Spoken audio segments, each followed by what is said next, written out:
धन्यवाद के साथ शीघ्र आने वाले प्रभु यीशु मसीह के मधुर नाम में सबको सलाम। प्रभु यीशु का धन्यवाद। हम फिर से परमेश्वर के वचन से मनन करेंगे। हमने पिछले दिनों में देखा कलीसिया क्यों जीवित कहलाती है, क्योंकि कलीसिया जो है इमारत को नहीं कहते हैं, बिल्डिंग को नहीं कहते हैं। कलीसिया जीवित परमेश्वर के द्वारा चुने हुए समाज को कहते हैं। और मत्ती की इंजील 16 अध्याय उसका 15 और 16 आयत से हमने देखा पतरस ने यीशु मसीह को सही पहचाना। पतरस यीशु मसीह से कहता है तो जीवित परमेश्वर का पुत्र मसीहा है। यीशु मसीह पतरस से कहता है तो पतरस से तो धन्य है, मैं इस पत्थर पर अपना कलीसिया बनाऊंगा, अधोलोक का फाटक उस पर प्रबल नहीं हो। और यीशु मसीह ने उसी दिन उस जीवित परमेश्वर का पहचान और यीशु मसीह का पहचान जिस व्यक्ति को मिला उसी को प्रोमिस किया, मैं तुम्हारे ऊपर तुम्हारे द्वारा उस कलीसिया को, मैं अपनी कलीसिया को बनाऊंगा।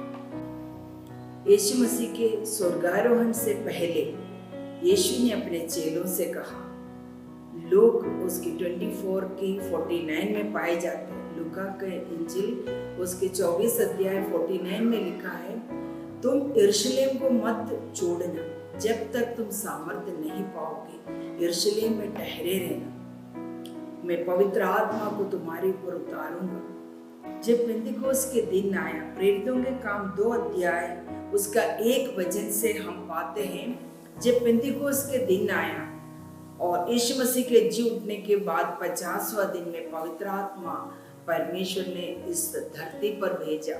उससे पहले समय समय पर पवित्र आत्मा नबियों के ऊपर आया करता था और विशेष मकसद के लिए भेजा करता था, लेकिन वो परमेश्वर पवित्र आत्मा को इस धरती पर पेंतिकोस्त के दिन वो स्वर्ग से सारे महिमा को जोड़कर पवित्र आत्मा हमारे मध्य में उतर आया है।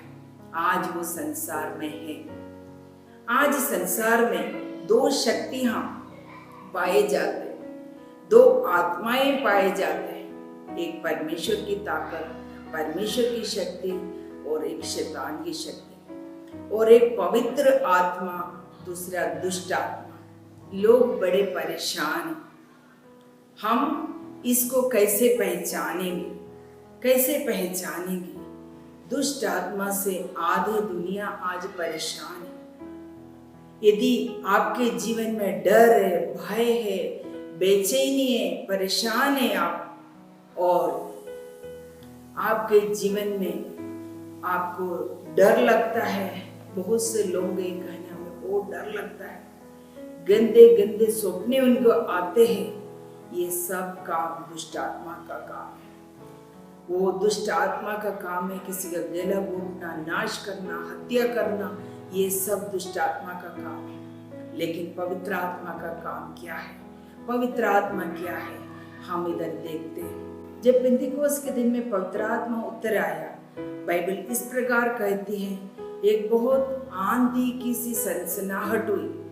वो सनसनाहट इतना भयंकर था, पूरे लोग भागकर वहां पर आए। लेकिन वो सनसनाहट जिस कमरे में ये लोग प्रार्थना कर रहे थे, उसी घर में पूरा गूंज गया। लेकिन वहां किसी को कोई नुकसान नहीं हुआ, किसी का छत नहीं उड़ गया, कुछ नहीं हुआ। लेकिन वहां पवित्र आत्मा पाने से वहां पर क्या क्या घटना हुआ, यहाँ पर हम देख पाते हैं। उस घर में पवित्र आत्मा से लोग, जितने लोग बैठे थे, वो सामर्थ से भर गए, सामर्थ से भर गए। बाइबल ये बताती है कि हम पवित्र आत्मा को कैसे पहचान सकते हैं। लूका के इंजिल 6 अध्याय उसका 43 से लिखा है, फल से पेड़ को पहचाना जा सकता है। अच्छा पेड़ निकम्मा फल नहीं ला सकता, ना निकम्मा पेड़ अच्छा फल नहीं ला सकता। और एग्जाम्पल भी वहां दे रखा है, झाड़ियों से अंजीर नहीं मिलेगा,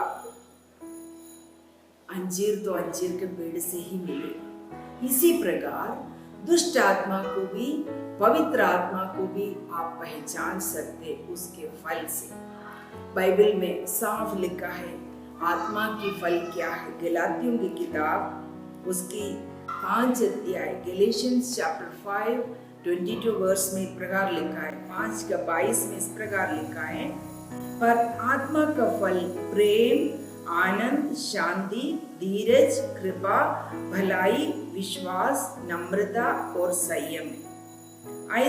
ऐसे कामों के विरोध में कोई भी व्यवस्था नहीं है। पवित्र आत्मा का फल प्रेम है, आनंद है, शांति है, धीरज है, कृपा है, भलाई है, विश्वास है और नम्रता है और संयम है। ये पवित्र आत्मा का फल है। इसके उल्टा, उसके विपरीत अर्थ किसी के जीवन में ईर्ष्या है, बैर है, कपट है, हत्या है, और यदि कृपा नहीं है, स्वार्थी है और बेचैन रहता है, विश्वास नहीं है, निराशा है, जीवन में आत्महत्या करने का मन करता है और डर से जीवन भरा है, वो दुष्ट आत्मा का काम है। हम प्रेरितों की किताब में वापस आते हैं। यहाँ पर हम देखते हैं जब पवित्र आत्मा से पतरस भर गया, पूरे लोग भर गया, लोग वहां पर दौड़ के आए और वो लोग जो है आश्चर्यचकित हो गए और इन लोगों को देखा, पवित्र आत्मा के कार्यों को देख के आश्चर्य करने लगा, ये कैसे है, ये क्या हो रहा है। तब जो है पतरस पवित्र आत्मा से भरपूर होकर वहां पर खड़े होकर परमेश्वर का वचन को बोलने लगा। प्रेरितों के किताब उसके 2:14 से पतरस जो है पवित्र आत्मा से भरपूर होकर किस प्रकार परमेश्वर की महिमा करने लगा, यीशु मसीह के विषय में प्रमाण दे देकर लोगों को समझाने लगा। और उसके 17 से जब मैं पढ़ रही थी, मैं आनंद से भर गया। उसमें इस प्रकार लिखा है, पतरस कहता है कि अंत के दिनों में ऐसा होगा, मैं अपना आत्मा सब मनुष्यों पर उड़ेलूंगा। तुम्हारे बेटे और तुम्हारी बेटियां भविष्यवाणी करेगी, तुम्हारे जवान दर्शन देखेंगे, तुम्हारे पुण्य स्वप्न देखेंगे। वरन मैं अपने दासों और दासियों पर भी उन दिनों में अपनी आत्मा को उड़ेलूंगा, वे भविष्यवाणी करेंगे। ये सारे बातें अंतिम दिनों में नबियों के किताब से ले लेकर कहते हैं, अंतिम दिनों में पवित्र आत्मा परमेश्वर चाहते हर एक जन इस पवित्र आत्मा को पाए, अपने जीवन में शांति पाए, आनंद पाए, मेल मिलाप पाए, प्रेम पाए, धीरज को पाए, संयम को पाए। ये पवित्र आत्मा भी हमारे जीवन से चाहता है। और उसके 19 वचन में लिखा है, मैं ऊपर आकाश में अद्भुत काम और नीचे धरती पर चिन्ह अर्थात लहू और आग और धुएं का बादल दिखाऊंगा।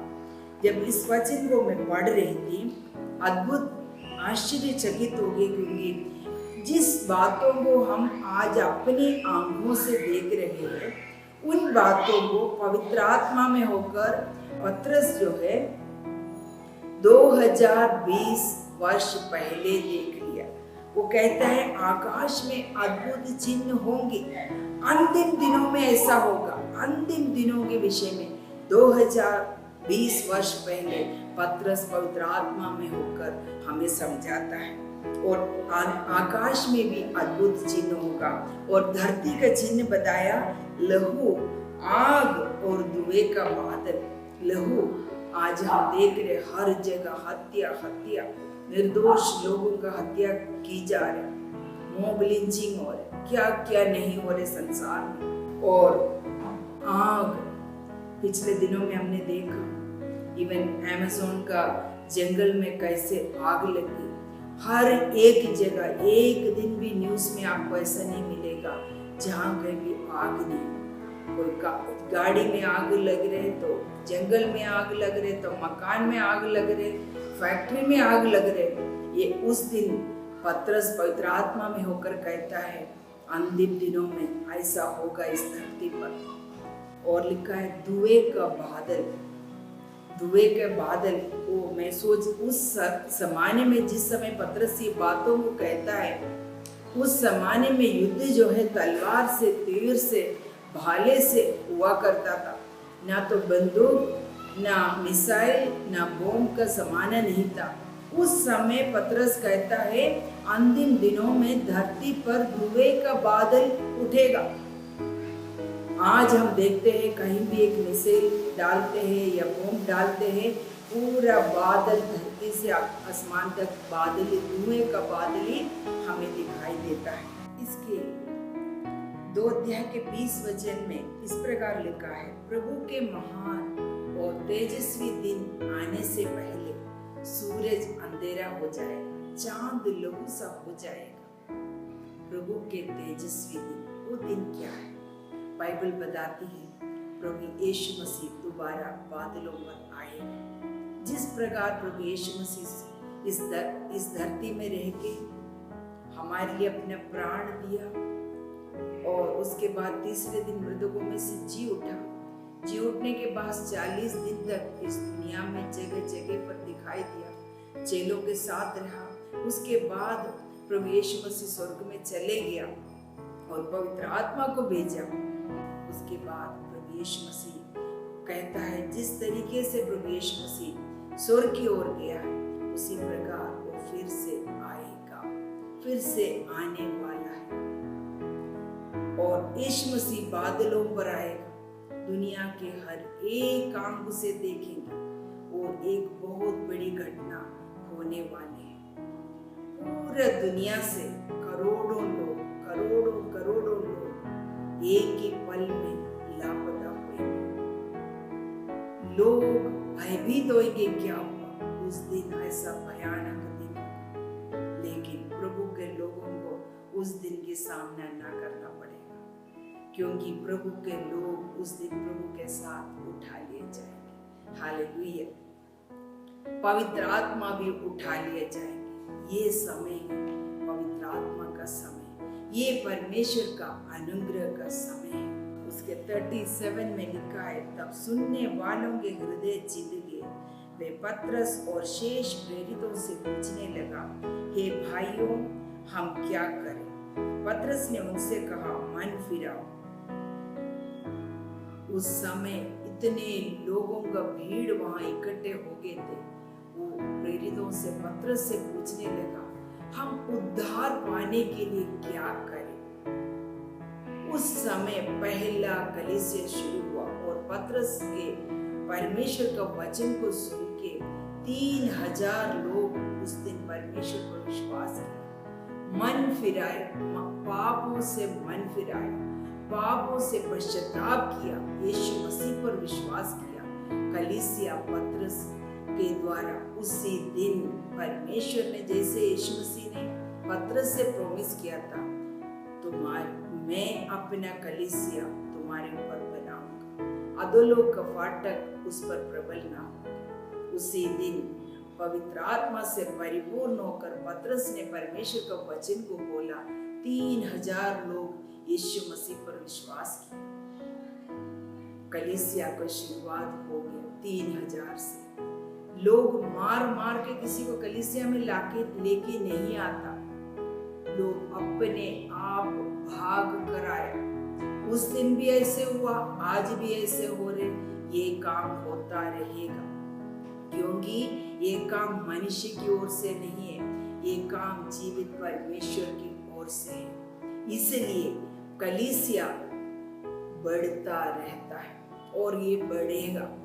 कलीसिया इसलिए जीवित कहता है, जीवित प्राणी का एक विशेषता होता है, वो बढ़ता है। इसी प्रकार कलीसिया उस दिन से बढ़ना शुरू हुआ, आज भी बढ़ रहे। आज इस लॉकडाउन में भी लोग बाइबल का ऐसा तलाश कर रहे हैं, बहुत अद्भुत बात है। कितने लोग इस लॉकडाउन में भी परमेश्वर को जान रहे, प्रभु की ओर आ रहे, क्योंकि ये जीवित परमेश्वर का काम है, ये होता रहेगा। ये अंतिम दिन है, ये अनुग्रह का समय है। ये परमेश्वर के इस अनुग्रह को पहचानो, अपने पापों से पश्चाताप करो, पवित्र आत्मा को अपने जीवन में आने दो। प्रभु यीशु मसीह पर विश्वास करेगा, उद्धार पाएगा। पवित्र आत्मा का सामर्थ्य परमेश्वर हमें देता है। प्रभु का धन्यवाद। कलीसिया के ऊपर कभी अधोलोक का कोई भी फाटक प्रबल नहीं होता। यीशु मसीह को लोगों ने मिटाया, सोचा कलीसिया खत्म हुआ। जेलों को मिटाए एक के बाद एक, लोगों ने सोचा कलीसिया खत्म हुआ। समय समय पर चर्च बिल्डिंग को लोगों ने जलाया, प्रभु के दासों को जलाया, मारा पीटा, मृत्यु के घाट में उतार दिया। लोगों ने सोचा कलीसिया खत्म है, ये कभी खत्म नहीं होगा, क्योंकि प्रभु यीशु मसीह ने कहा अधोलोक के फाटक इसमें कभी प्रबल नहीं होंगे। प्रभु सबको आशीष दे। परमेश्वर का जीवित कलीसिया ये कभी खत्म नहीं होने का है। जिस दिन हमारा प्रभु यीशु बादलों पर दोबारा आएगा, उस दिन ये कलीसिया उठा लिए जाएंगे। प्रियो, हम अपने आप को तैयार करें, प्रभु के आगमन में उसके साथ पाए जाए। प्रभु सबको आशीष दे।